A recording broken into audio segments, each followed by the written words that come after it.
Alrighty, so we're here for some more examples using our compounded continuously formula. So again, I like to use this for more organic materials. So like this one, we have material that is decaying. Here we have a population growth. These happen continuously. It's not going to change once a year or once a month. It is constantly changing. All right, so I start with the same idea. I look for what I know so I can solve for what I don't. So in this guy, a material decays, that's important, at the rate of 0.084%. So remember, we have to change this to a decimal. Even though the percent is a decimal, we need it as a literal decimal. So this is going to become 0.0084%, right? 1, 2. Oh, I think we need one more.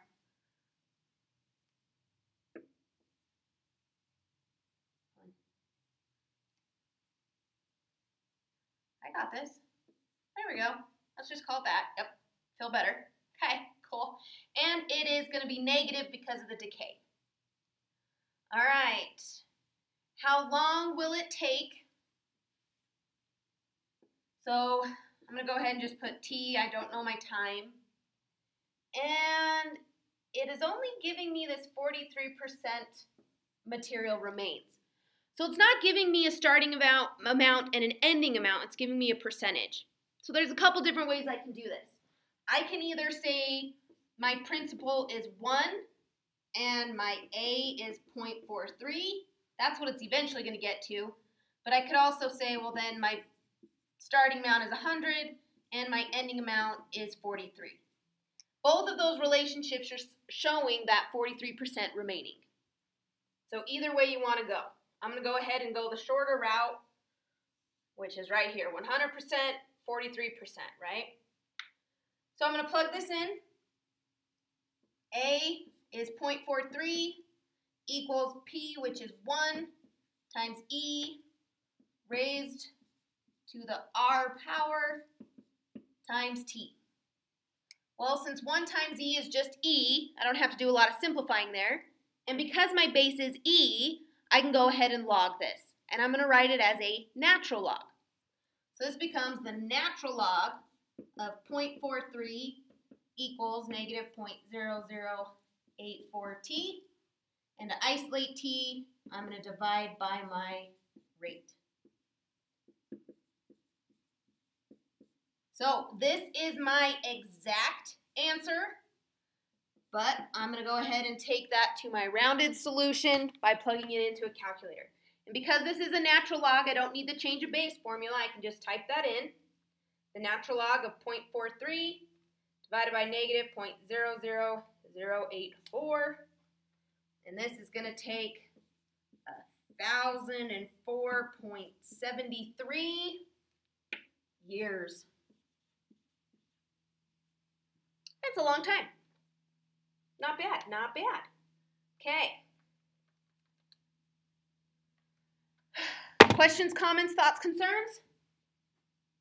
Okay, so let's try our next problem. This problem has 2 parts. I picked it on purpose, so bear with me.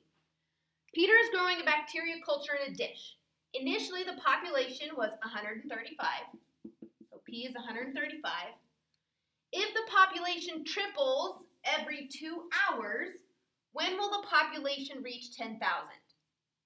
All right, so like I said, this is a 2-part question, so I'm going to put pause on what I know here. We are told that it is going to triple every 2 hours. What's going to happen is this is helping me with my starting amount, my ending amount, but I don't know what the rate per hour is. So I need to figure out what the rate per hour is before I can finally say how long it'll take to get to 10,000 bacteria. So I'm going to do this first, okay? So my starting amount is 135 times E to the R times 2 hours. And my 135 is going to triple. So I'm going to just plug that in, 135 times 3, and that gives me 405. So I'm going to go from my starting amount to 405 after 2 hours. I need to figure out that rate. So I'm going to isolate my base. So this is going to be 3 equals e to the r times 2. Now I'm ready to write this as a natural log. And the final thing is I'm going to divide by 2. So my rate is the natural log of 3 over 2. With that, I'm not going to take that to a decimal because that's not the question I'm answering. The question I'm answering is when will the population reach 10,000? I need to solve for time, and I don't want to overestimate before I get there. So I'm going to keep my rate in exact form. I'm going to keep it as the natural log of 3. Okay, so to solve for the 10,000, I'm going to come in and I'm going to change this a little bit. We now want to equal 10,000 bacteria, starting with 135, e to the natural log of 3 over 2 times t. So all I'm doing is changing the variable I'm solving for. We now know the rate. I'm solving for time. So I'm going to take this, divide by 135. It's a lot of writing, so I'm going to see if it's a nice rational number for me. And it's kind of repetitive, but it's not super nice. It is rational, but I still don't want to write all that. So I'm going to go ahead and change that to simplified form. You don't have to do this. For my liking, that's, oh shucks, a couple less numerals I have to write. And this equals e to the natural log of 3 over 2 times t. So I've isolated my base. I'm ready to write it as a natural log. So this is the natural log of 2,000 over 27 equals the natural log of 3 times 2 times t. So to undo this, I'm going to divide by the natural log of 3 over 2, which is the same as timesing by 2 over the natural log of 3. So this is 2 times the natural log of 2,000 divided by 27 all over the natural log of 3. That's my exact value. So now I'm going to go ahead and plug that into my calculator for time.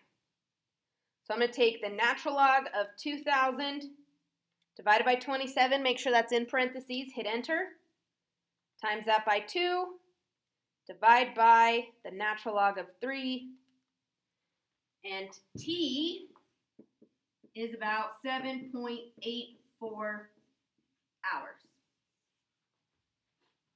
Two-part question, solving for what I don't know. I don't know my rate per hour. Once I do, I was able to figure out how long it would take to get to 10,000. This is an 8-minute video, 3 practice problems. Good luck.